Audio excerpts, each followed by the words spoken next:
Namaste and welcome to India. My name is Raj Narayan. Today we're going to learn about this great country, its people, and its religious developments during the 7 centuries of 300 to 1000 CE. We will discover India's regional kingdoms, imperial political unification, and great centers of learning and religious development. We will also explore the life in her cities, villages, and homes, and witness a devotional movement that profoundly influenced Hinduism. During this time, India's kings built many magnificent monuments and great temples. I visited the Kailasanatha temple at Ellora in Maharashtra. This temple was carved out of a single solid stone hillside using only hammers and chisels and not by stacking stones together. The work was begun in the 8th century and took 100 years to complete. 400,000 tons of stone were removed to create the many chambers. Standing 266 feet high, it is the largest monolithic sculpture in the world. The 2 stairways leading to the main hall of the temple are carved with narrative episodes of the Hindu epics Mahabharata and Ramayana. This is a temple to Shiva, but it also has shrines to Vishnu. Many Buddhist and Jain cave temples are carved into nearby cliffs at Ellora. Ajanta, which is about 75 kilometers away, also has many large Buddhist cave temples. All these were supported by the Hindu kings. These are just some of the magnificent monuments built in a time when empires, religion, commerce, science, technology, literature, and the arts flourished across the subcontinent. Political history. In 300 CE, an estimated 75 million people, a third of the world's population, lived in India. Hindu tradition, culture, scriptures, and the Sanskrit language linked people across this immense and fertile subcontinent. Historians rely on 4 major types of evidence: archaeological studies, official inscriptions on stone or metal, coins, and contemporary texts including stories, poems, plays, and the accounts of foreign visitors. The greatest empire of the time was founded in the 4th century CE by Chandragupta I. His son Samudragupta extended the empire across India and rivaled the Mauryas in dominance over the region after a gap of 700 years. His grandson, Chandragupta II, famously known as Vikramaditya, is considered the most brilliant king in India's entire history. Through his conquests and well-organized government, he forged political unity and peace across his vast empire.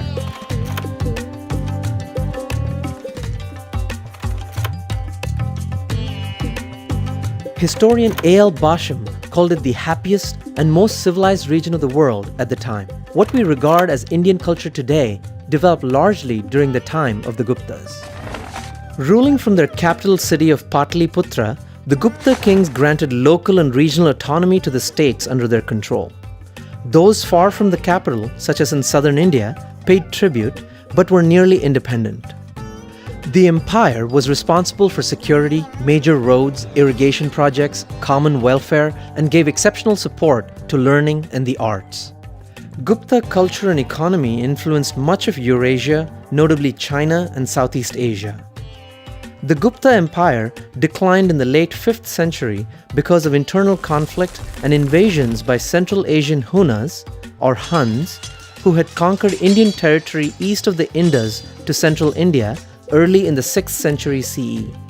However, by the mid-6th century, Hindu rulers united and drove the Hunas out of India.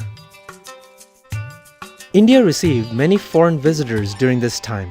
The most important were the Buddhist monks Faxian and Shenzang, who left us fascinating reports. Faxian came to India by the Silk Road from China in the 5th century and stayed in India for 13 years, wrote an account of his visit, and returned by sea. He reported, "Charitable institutions are numerous and rest houses for travelers are provided on the highway. In the cities and towns of this country, the people are rich and prosperous and seem to emulate each other in the practice of virtue. Another monk and chronicler, Shenzang, left China in 629 for India and returned after 16 years. He has left us the most complete account of the Indian subcontinent of his time. Shenzang describes a complex political environment with more than 70 regional powers. Many were part of the empire of King Harsha, while others were under the major imperial powers of the south. Shenzang was a guest of Harsha's court for about a year and praised his patronage of Buddhism, just rule, and generosity. In the 8th century, the Rashtrakuta dynasty took control of the entire Deccan region, parts of west-central India, and much of the south. The Rashtrakuta dynasty also built the Kailasanatha temple in Ellora. Between the 8th and 10th centuries, they competed with the Pratiharas and Palas for dominance over the subcontinent.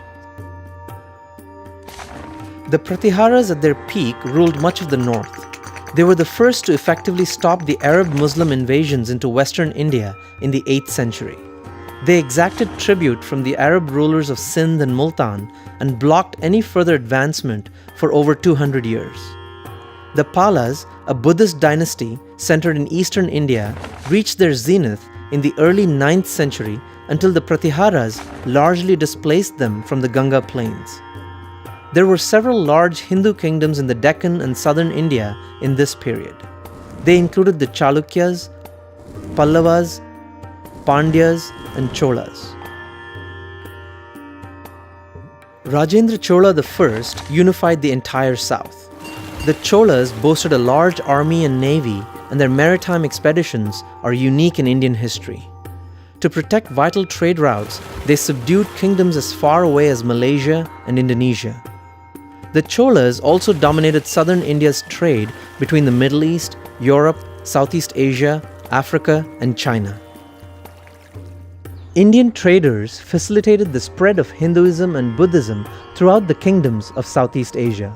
For example, this is the great Chola temple at Tanjavur in South India, and this is the grand Prambanan temple in central Java, built in the 8th century by the Hindu king Pikatan in Indian style.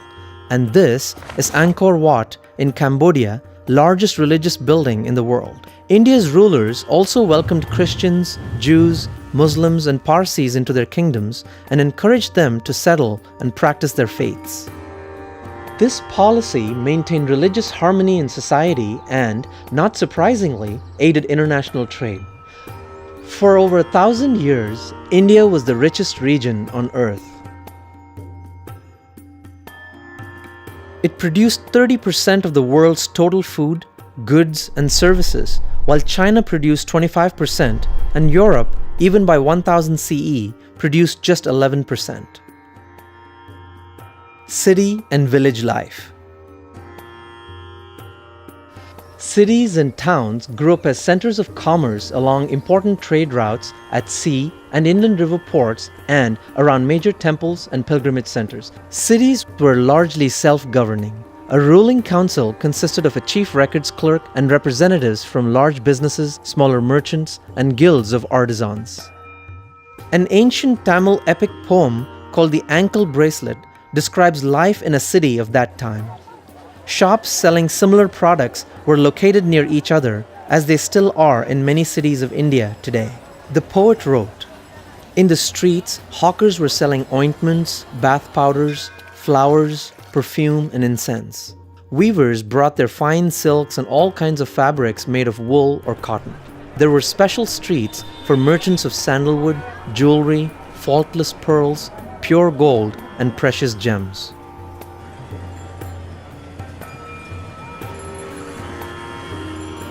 One could see coppersmiths, carpenters, goldsmiths, tailors, shoemakers, and clever craftsmen making toys out of cork or rags, and expert musicians who demonstrated their mastery of the 7-tone scale on the flute and the veena.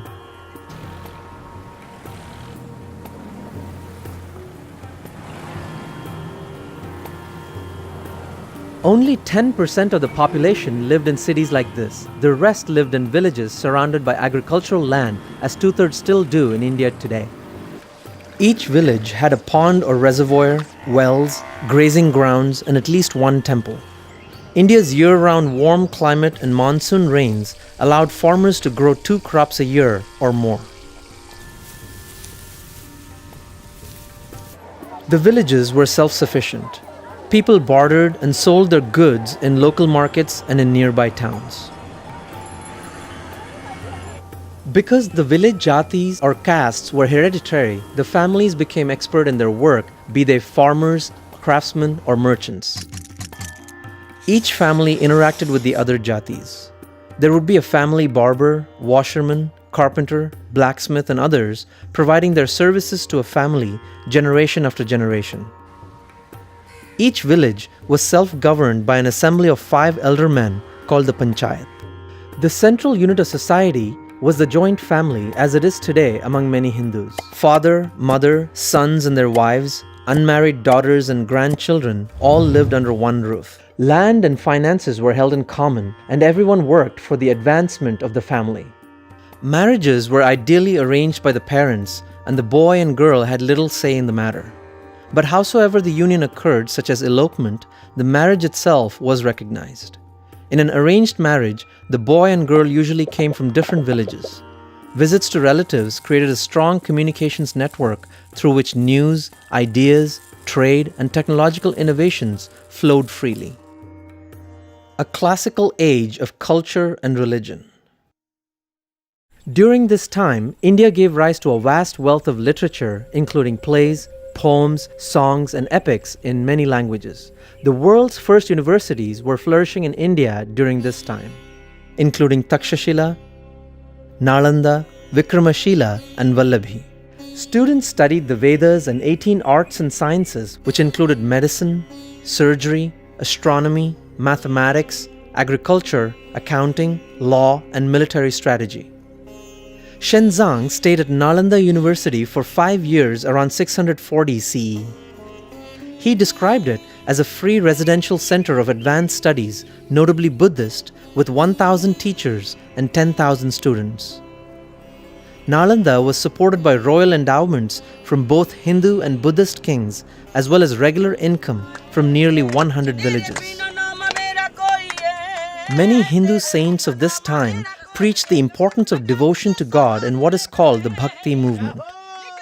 Bhakti means devotion or worship. The saints stressed one's personal relationship with the divine as a love-centered path of spiritual advancement.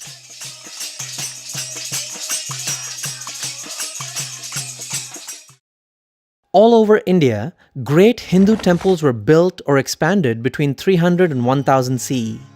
Many are in large cities such as Somnath in the west, Ujjain in central India, Varanasi on the river Ganga in the north, Puri in the east, and Kanchi and Madurai in the south. Today, these remain powerful places of worship.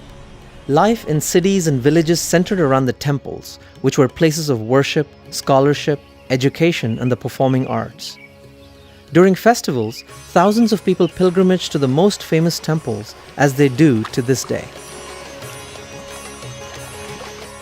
This flow of visitors helped local economies and spread cultural practices and religious belief throughout the nation. The period from 300 to 1000 CE was a golden age in India. The Sanskrit language, with its many treasures on religion, philosophy, law, and the epics, spread throughout not only India but most of Asia.